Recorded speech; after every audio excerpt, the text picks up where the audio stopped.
Thank you very much for that warm introduction. And thank you all for coming. I want to also thank some people here who are in the audience. Byra, who has worked with Bill and myself at the site I'm going to show you, and other sites. Julia Clark also has worked with us out there. Jean-Luc Houle, who's not here, and Will Taylor also worked with us. And Dan Cole, who's the Smithsonian's cartographer, has done a lot of valuable work for us at this site. What I want to talk about today is our recent attempts to do the first scientific dating of petroglyphs. And before I get started, I want to talk a little bit about how we do it, other attempts to scientific date which have not been successful, and why it is so important. So at the site, I'm going to show you at what's called the Beloit Petroglyph Complex, which looks to be a ritual ceremonial site, not a habitation site. We've searched high and low for evidence of habitation and have found almost none.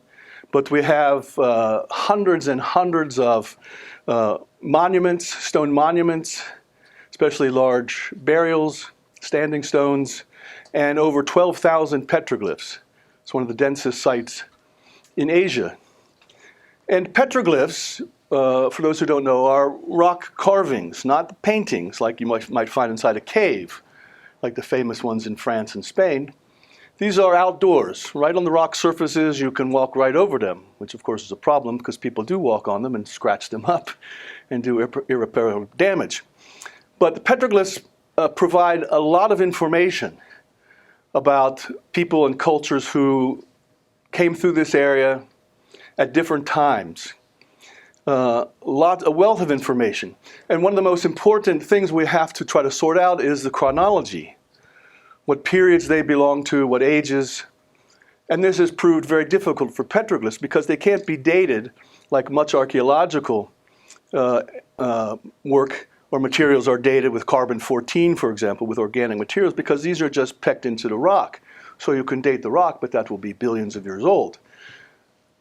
So it's crucial that we can get some reliable dating methods to find out when these were made, by whom, what particular cultures, and the connections with other cultures throughout the area and throughout Central Asia. It's beginning to become very apparent to scholars that Mongolia is very central to our understanding of the prehistory of Central Asia. The rise of domestication of horses, metallurgy, and other elements of culture that have been born and transmitted through this region. What we do now to date them is we use a kind of combination of what are sometimes called stylistic elements, which are, to be honest, somewhat subjective. It takes a lot of training to be able to even get as far as we get by using a style, by using a figure type, whether it's a deer or perhaps an animal that has gone extinct, and it's known by scientists when that happened. So that gives us a clue onto the age. If there's overlapping of figures, then we know that the one on top is younger, the one on the bottom is older, but that just gives us a relative chronology. We use especially the groove type, how deep it is, how clean the edges are, whether it was metal tools or rock tools, and especially the coloration. Because when the petroglyph makers, could call them artists in quotes, pecked these figures in the rock, they pecked through a layer of what's called rind, or sometimes desert varnish, that accretes on the rock surface. Very dark, very smooth, like polished wood. Very beautiful, sometimes in many different colors. And when they peck through that dark top layer, then they get to the rock surface underneath, and it hits the crystals, and you get this bright white crystalline figure against a very dark background, so it stands out. But over time, the petroglyphs darken. They begin to re-varnish. And so as a rule of thumb, the lighter they are, the younger they are. The darker they are, the older, as a rule of thumb. It's not invariably true. But we use a number of these elements to try to determine what cultural period the petroglyphs were made in. So we can say with some reliability that this figure is from the Bronze Age, Iron Age, Turkic period, or what's called Archaic, which means pre-Bronze, before the Bronze Age. But these are very broad periods. Sometimes we can narrow it down and we can say late Bronze Age, early Iron Age. But that's a period of maybe 500 years. And if we just say Bronze Age, we've got a period of maybe 2,000 years. Iron Age, 1,000 years. And pre-Bronze, Archaic, of course, maybe 15,000 years. So it's not very precise. It's not like carbon-14 dating. But a number of attempts have been made in the last 20 years to try to apply some kind of scientific method or technique to dating them. So, for example, there's a method called lichenometry. Patches of lichen grow on these rock surfaces, and some of those can be dated. Some of those are 1,000 or even 2,000 years old. So we know that there's petroglyphs underneath the lichen, which there are in very many cases, covering it, that we know that they're at least that old. But that only gives us a minimum age. They are at least 1,000 or at least 2,000 years old, but it doesn't tell us any better than that. There's a method called micro-erosion analysis, which tries to determine how the grooves have eroded in particular locations over time and try to estimate their ages by this erosion. But that's very imprecise and has not been accepted by the scientific community.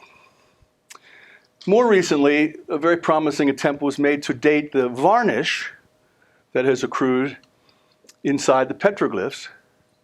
So if you could date how old the varnish is, again, you could say, well, then the petroglyph is at least that old. And then you could estimate how long does it take for the varnish to start accreting in the grooves. And you might get that to within 100 years. Because it doesn't take long after pecking before the elements start working on the petroglyphs and start revarnishing them. So there's some organic materials in the varnish. So people have tried to pull those out and date them, which you can do. The problem is that, or one of the many problems, is that it turns out that elements leach from the rock surface underneath into the varnish, and some of these organics leak through the top into the varnish. So it makes it very unreliable. So that was very promising. A lot of people working on that for a couple of decades, but it has kind of faltered. But a colleague of mine, Tanju Liu, from Columbia University, made an incredibly important discovery, which I'm going to share with you, which now holds out the promise of dating these things very accurately, almost like counting tree rings. So I'm going to just let the slideshow run some while I talk. I hope it won't be confusing. I'm going to show you lots and lots of pictures of petroglyphs. And in a few places I'll stop to elaborate. So let me get this thing started, and it'll go by itself. Okay, here we go. We call this the Balut petroglyph complex. That was a drum roll he instructed me. So here we go. Everybody knows where this is, I think. So I first came to Mongolia in 2001, found petroglyphs in 2002, and have been there almost every year since, doing more explorations, but especially at this one site which we discovered in 2004. I've been working there every summer. It's almost on the border with China, on the edge of beautiful Hotan Lake, and especially on these three high hills or small mountains are concentrated these petroglyphs in a very dense area. This slide is maybe 4 kilometers by 7 kilometers. This is a view from the north, Balut 1, Balut 2, Balut 3. One of the beautiful maps provided to us by Dan. So this is where I spend my summers working. Not a bad office.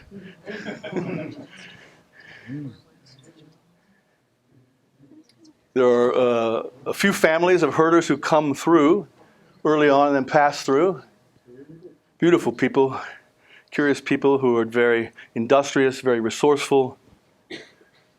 And of course, traveling, as those who have traveled in Mongolia to these places know, is quite an adventure. We try to always travel with multiple vehicles because inevitably somebody gets stuck and another one has to pull us through. And here we are approaching the three Balut Hills, 1, 2, and 3 from the left. This is one of my first summers. Oh, the slide has thrown it down. It's very high, very far north, of course, in the mountains. The lake is at about 7,000 feet, 2,200 meters. Extraordinary sight, and the petroglyphs are on the outside on these polished rocks, which were made by a glacier, which has receded. And we go through and we flag them with orange flags systematically, and then we come back and record about 25 or 28 data points for each one. This is going to stop. So we have a total of about 12,000 petroglyphs. About 8,000 of them are distinctive figures that we can make out. Many of them are indistinct. We can't tell what it is. We can tell maybe it's an animal figure, but we can't say. We can't tell its age. But these are very clear ones. You can see the largest number is on Balut 1.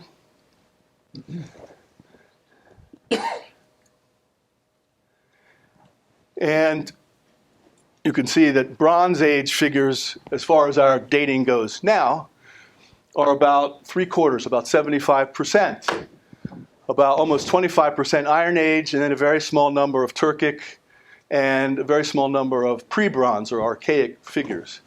But we'll be revising that with our scientific dating, which shows us that probably many that we thought were early Bronze Age are earlier than that, maybe far earlier than that. Okay. Oh, did I go the wrong way? How do I do this? Okay. Good. Okay, again. Okay, this study has been going on for over 15 years. It's multinational. I have a team with at least 8 different countries represented, and it's very multidisciplinary. We've brought in lots of people to study at this site. Anthropologists, dirt archaeologists, settlement archaeologists, and you can see. Here's what we're going to talk about today, this dating. On my wish list is to bring in an archaeoastronomer, because many of these figures, as we'll see in the next presentation, show alignments, and probably alignments to celestial events, sunrise, perhaps the moon, and it's my feeling that some of the petroglyphs are probably representations of figures that were constellations. Because when you go out there, the night sky is powerful. There is no light pollution here in the high mountains, and you can just reach up and pluck the stars in the Milky Way. It just almost throws a shadow on the ground. It is extraordinary. Okay, now, let's see if I can do this right. Oh, next. Okay. Okay, these are some of the key data points that we take, what kind of figure it is, what period it is, its size, coordinates, and you can see all of these. Whether it's pecked, whether it's incised or scratched, what style, what orientation, something nobody has yet studied is what direction are they facing? Left, right, up, down, upper left, lower right. And it turns out that about 2/3 to 70% are right facing. Now, I don't know exactly what that says, but it might say something about handedness, or it might say something about the direction that they read things as a kind of pre-linguistic form of expression, pre-language. Okay, let's do it this way. Okay, so here this is going to run through some sample imagery. Out of the 12,000, I've just picked out a small number of different kind of figures. These are mostly bronze and pre-bronze. These are early Iron Age, bronze and pre-bronze. You can see the size on some of them. Beautiful. Some of these are just extraordinarily beautiful aesthetic terms, which in many cases were clearly a concern to the makers. These are the largest figures that we know in Asia. They're about 2.5 meters, almost 8.5 feet, nose to tail. Most petroglyphs are about like this.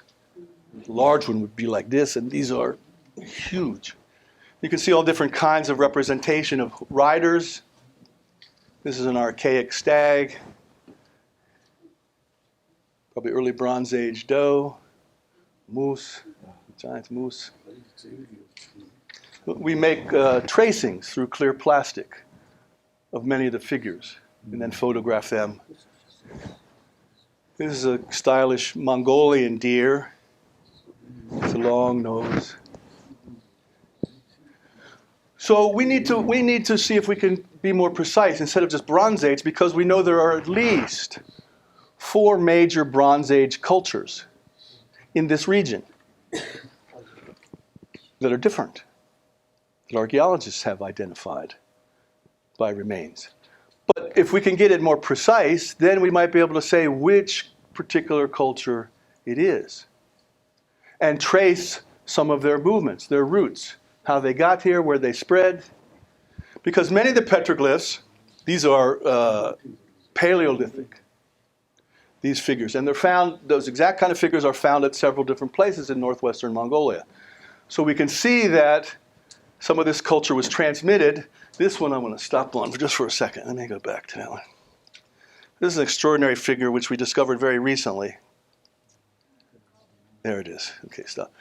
We call it a birthing woman. You can see a very swollen belly, breasts, and the emergence of something from inside, called a birthing woman. These are very rare. This is the only one that's so distinct and naturalistic. There are some other ones that are more like stick figures, a few, just a few. At our site we have maybe 3, but this is the most beautiful, most extraordinary, which is probably before the Bronze Age, probably Neolithic. It's on the side of Beloot 3, the mountain Beloot 3, which faces the sunrise and the peak of a mountain, Iron Mountain. And it's reported that on the other side of that mountain, according to locals, and we haven't been able to follow this up yet, is a cave. And in many cultures, caves are associated with birth, regeneration, and of course, sunrise also has that kind of association for many cultures. I don't want to read too much into it, but its placement is very definite, very peculiar. They picked this rock facing this way to put this image. It's not accidental. In the first years I went there, I thought many of these were random. They were just opportunists, the rock artists, where they found a good patch of polished stone. Okay, this looks like a good place. Let's put a deer here. This looks like a good place. Let's put an argali or a hunt scene. But it turns out, by the way we've mapped these and recorded these, we can now find that there are definite patterns. There are preferences for certain places, certain orientations to the sun, certain orientations relative to other man-made features, other natural features. So for example, on Beloot 1, there's a preponderance of horses compared to the other 3. On Beloot 2, there's a statistical preference for human figures over the other 2. And so on. So it's pretty clear that these were not just random, that they picked out these figures and put them in these places for some specific purpose, which we'll probably never know. But this is a really extraordinary, very rare figure.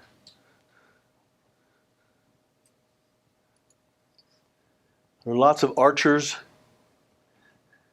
showing us the headgear, showing us the bow shapes, quivers, and so on. So as I said, there's a wealth of information to be gleaned from these. There are hunt scenes where wolves are attacking deer. There are hunt scenes that are systematically done by humans lined up in certain ways, corralling figures to some kind of barrier. And there are lots of militaristic or scenes with weaponry. combat scenes. The good guy here very large and the other guy very small. Now, again, let's stop here. Something that, oh, okay, yeah. Okay, here we go. Okay, can I stop it? No, okay, here we go. These are found all over Central Asia, down into the Mideast, all the way through India. People have called them chariots, but that's a loaded term. Most of them, in fact, are certainly not chariots, but are some kind of cart pulled by oxen or horses. Ah, okay, it didn't stop. And what's really noteworthy, okay, now stop. Will you stop? No. All right, let's try to hold this. Stop. There we go. Sorry. I want you to look at this perspective, the way they're depicted. They're all of them, all throughout Central Asia and Eurasia, are depicted from this aerial view. Okay. With the wheels splayed out, the horse is splayed out oppositely, and a figure, if it's in there, is laid flat down. And this is a conventional way that persists for probably 1,000 years. Okay. I don't know how to make it stop. You see, they're all like that. And they're all like that. I've seen tens of thousands of these, and they're all like that. But we have this one, just one. It's about this size, 6 inches. It's a profile view from the side. Can you see? And the horse has got their legs out, they're running. Going wrong way. Okay. All right. There's a charioteer kneeling with his hands on a steering wheel. Can you see it? And then there's a lead rider racing ahead of him. The reins are so thin, thinner than you could make with a razor blade. So we can tell this was probably Iron Age. And then we have a lot of what some people call shamanistic figures, some kind of ceremonial figures, magical figures, spirit figures, sometimes they're called. This is, I don't know what kind of creature. This is probably Paleolithic. So that's just a sample of the 10,000 plus, 12,000 plus petroglyphs we have at this site. So with the scientific dating, this is Dr. Aaron Putnam from the University of Maine. He's a climatologist, geomorphologist. And he studies the retreat of glaciers all over the world. So we can tell when ice ages ended. He takes a chunk of rock and they expose it to a certain kind of analysis. They have determined that an isotope of beryllium called beryllium-10 breaks down at a certain measurable rate once it's exposed to solar radiation. So they can determine with very close accuracy how long a rock surface has been exposed to the sun. Well, that tells us, right, the sort of maximum age of the petroglyphs at this site, which was covered with ice. So obviously, when it was covered with ice, nobody's out there pecking into the rock. They can only do that when the ice has retreated. Do you follow? So this gives us an upper limit. So Bill and I had a kind of bet about when this happened at Belut, if you don't mind my saying. It was Bill's opinion, expert opinion, much more than mine, that these hills, as high as they are, 1,000 feet, 300 and some meters, were covered in ice up to about 8,000 years ago. Because as the glacier retreated, it left signs in the other hillsides. It scoured out terraces as it shrunk and retreated to the north. And based on that, Bill estimated that it was about 8,000 years when they were ice-free. But my opinion was that because of some of these petroglyphs, they had to be much older than that. So my guess was that it was closer to 20,000 years ago. And it turns out Aaron has dated when these rocks became ice-free about 19,300 years ago. And so I want a nickel, which I haven't collected yet. I want a nickel, which I haven't collected yet. So that's really incredible information. We also are going to have a paleobotanist come out and take pollen samples, which will tell us when the first grasses appeared after the ice retreated, which will be very soon, within the year. Grasses will come and take root and start growing and leaving their pollen in the depths of water troughs and the lake and so on. So we will have these two methods to corroborate this kind of age. We also have found a number of stone tools, which Mongolia's leading lithics expert, my main partner from the National Academy of Sciences, Tsarandagva, and Ulla from Finland, who was out one summer with Jean-Luc's team looking for habitation sites, and stone tools that I have found have been estimated to be between 12 and 15,000 years old. So all this points to a very ancient time of human cultural activity, including petroglyph making. Next. Okay. So here's a sample that was taken from Belut 3, ages almost 19.5, 19, 18.6, so all around 19,000 years.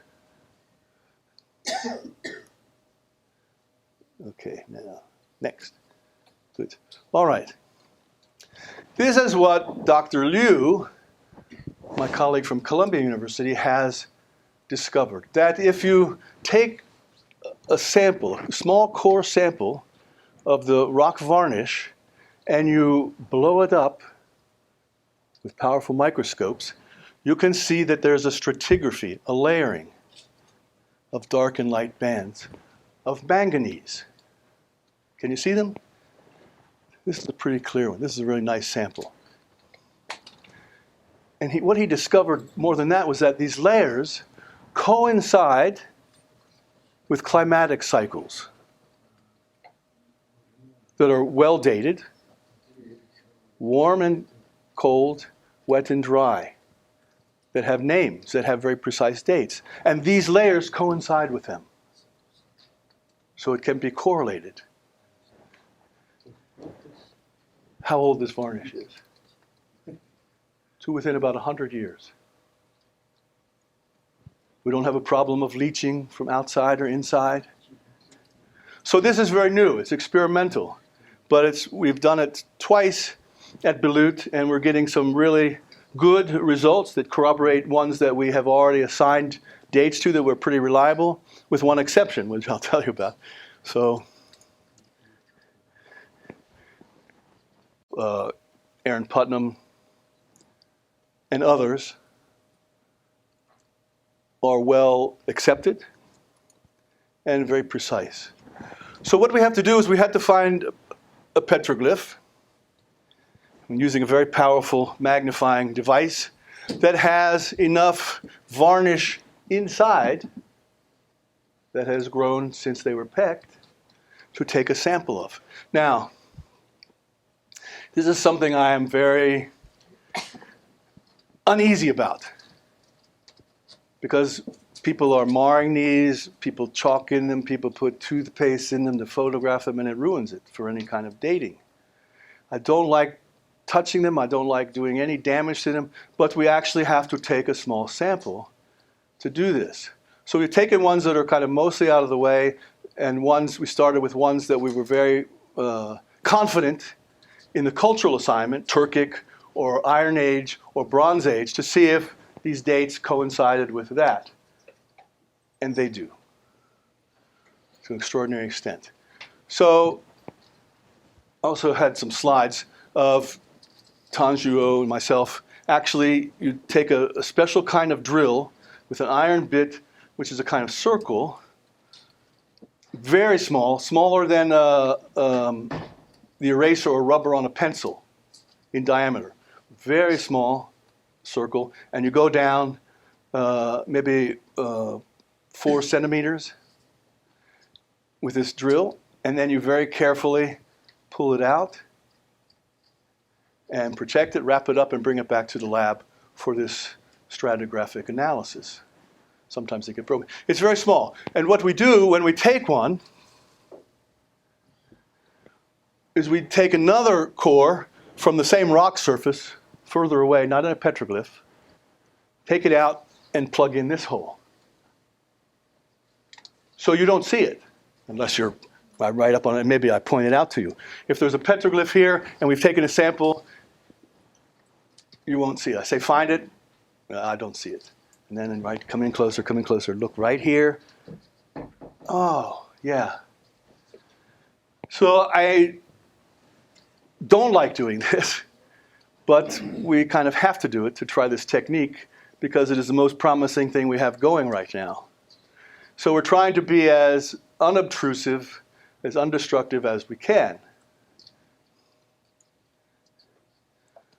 So one of the experimental subjects were these Mongolian deer, which Bill and Beyer have dated to late Bronze Age, which is a period of, what, 500 years, 700 years? And we took a small sample from the ear of one of these, because we know it's in that date range, but it turned out that our dates were a couple thousand years older than what we know they should be, which is why I haven't put in a published paper yet, because we're trying to work this out. I've looked closer, blown up the photograph of the place where we took the sample, and it's hard to see in this image, but there are some underlying figures. And it looks like what we took the sample of was an underlying figure, not the Mongolian deer. Which then would be right, because the underlying figure is going to be older. Right? But we had to work this out. So we need to take some more samples from these and some other ones on site and other places. And if we can get permission, Byra, don't shoot me. I've already mentioned it to Bill. We would like to see if we can take some small samples from some deer stone deers. What do you think? We don't know if there's enough varnish, of course. Don't crucify me. That's what we would like to do, because then we can really corroborate or not this technique. If they don't match up with those, then we're going to have to go back to the drawing board, I think, with this technique. So here they are, computer, and we took one from an ear, but there are some underlying figures, as you can see, that come up through here. And I think we missed the ear. I hope I'm right about that. Otherwise, we have some very serious problems. Okay. So here's a series of the slides of different figures. So here's the sampling spot. You can't see it in this picture. Of this figure, which turns out to be about 6,500 years old. Pre-Bronze Age. These figures, which we knew were very old, that's why I had assigned a Paleolithic, not just archaic, but Paleolithic spot, turned out to be almost 10,500 years old. So it's either late Paleolithic or Mesolithic. Many more. This we think is Paleolithic, and it turns out to be about 18,000 years old, which is really old. But it fits with the other elements that I told you about, the age of the solar exposure and the lithics that we found. So we know there's human activity there from a very early time. About 13,000 years, about 10,000 years, 9,500 years. These I thought were older, but turns out they're about, and this one we don't have a very good sample. You can see the stratigraphy is not very clear. So it's very difficult to analyze. And he says between 4 and 6. Well, that's not very good. That's still a couple thousand years. And it's because, I think it's because the sample is not a very good sample. It doesn't have good, clear lines. Richard, do you have much more? You're running out. No, okay, no. So these are a handful of the figures that we did in 2015 and then again in 2017. So we're going to go out again summer after this to do some more and to redo some of these. So Turkic fits. The horses also Turkic to medieval.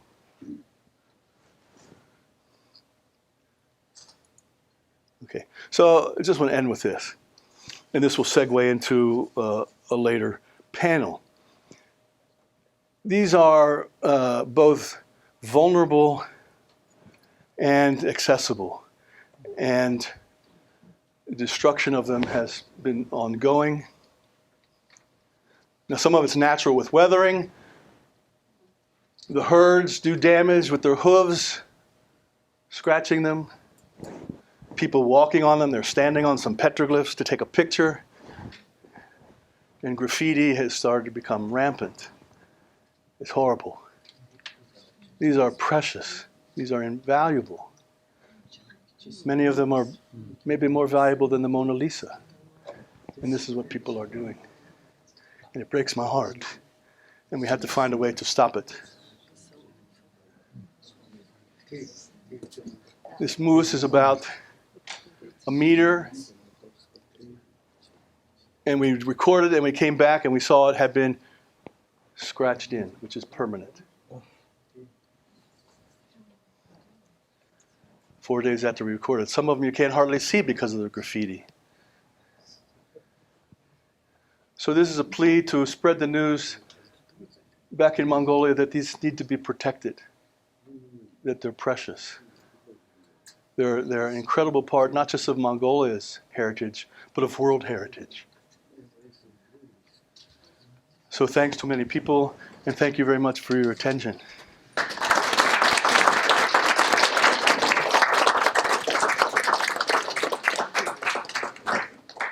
Okay.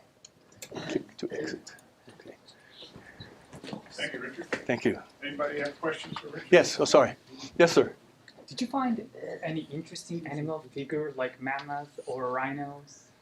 At this site, we have one figure that looks like a mammoth. If I showed you, you would say that's a mammoth.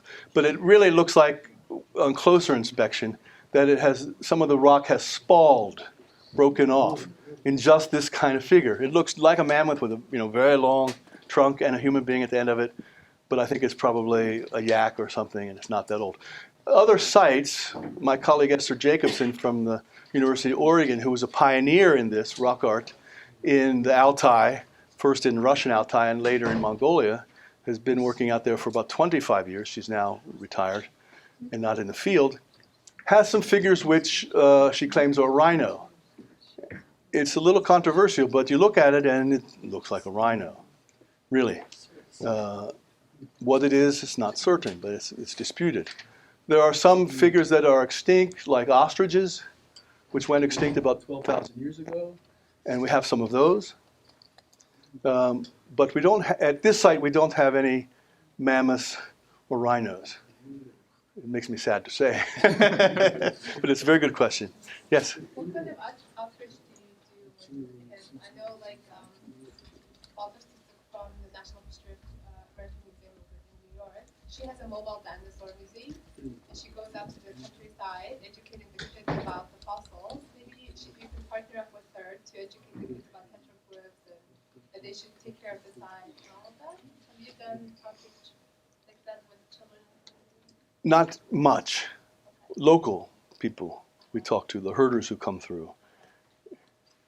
But no, we need to have a systematic program of outreach to the local people, to tour guides who take people and walk all over these things, and they come out in droves and they walk all over them, take pictures, and I go up there and say, please, But we need to have some kind of conference, some kind of meeting, some kind of trainings.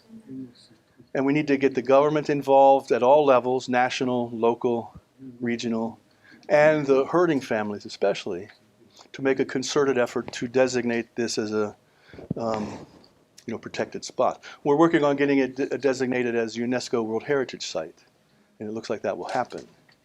But it's a nice designation, but Mongolia doesn't do much to actually protect them. They don't assign enough people to work there.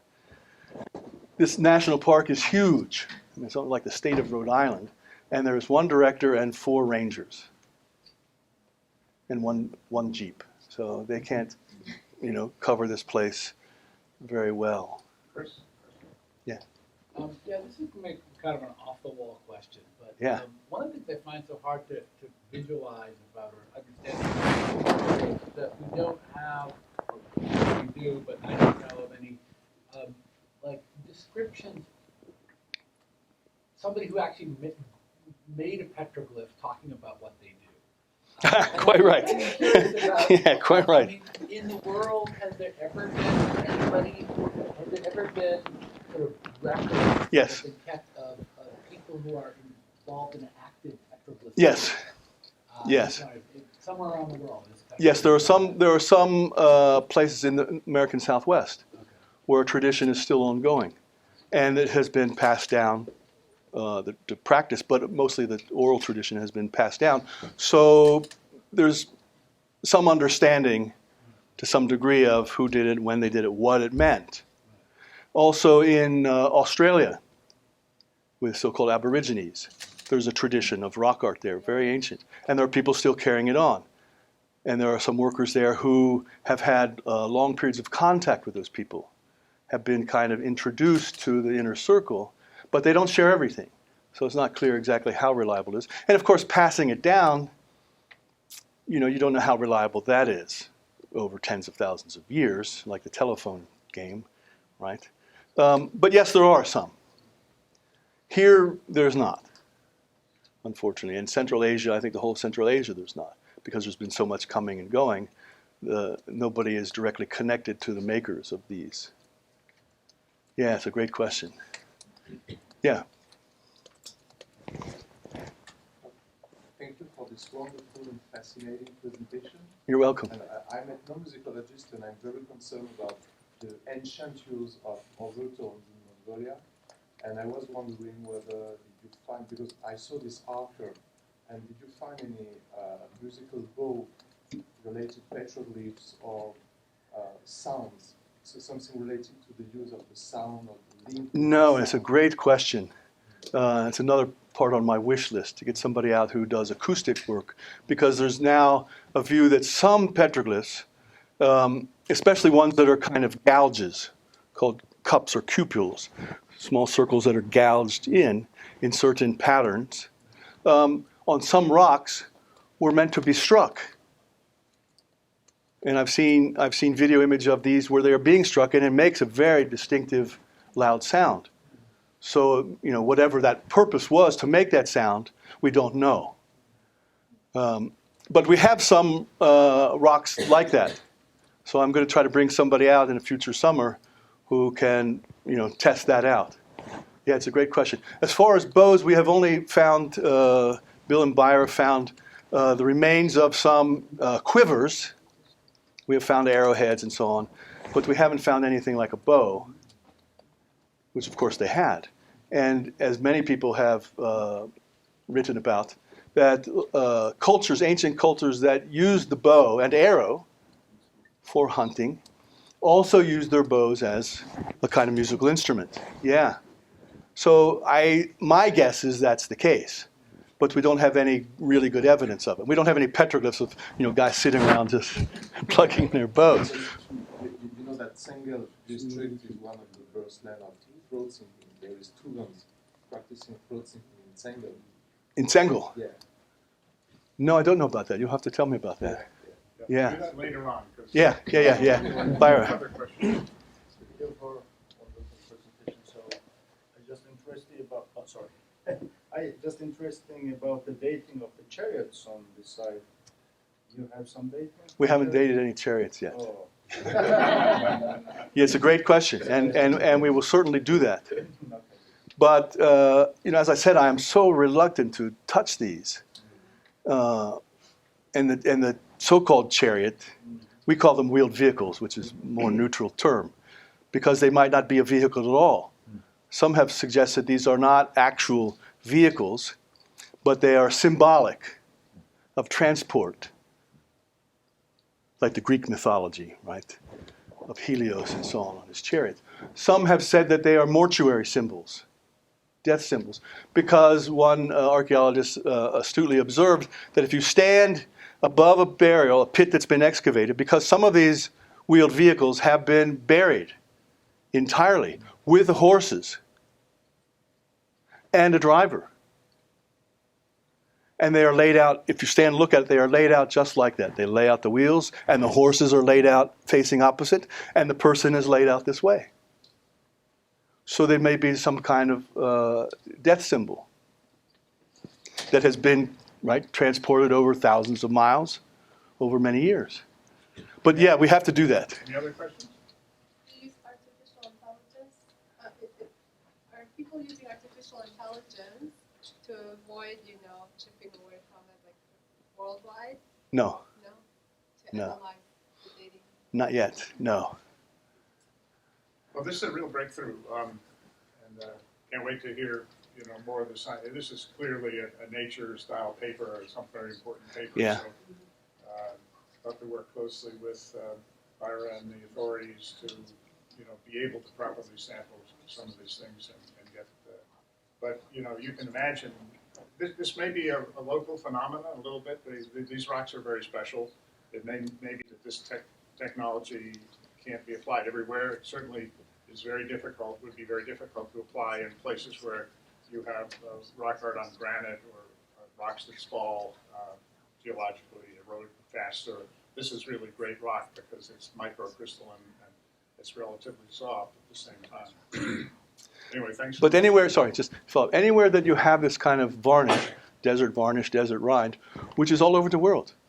This technique, Tanjiulu has employed it once or twice in American Southwest, in California, and also in China, an area near us, and has got very good results.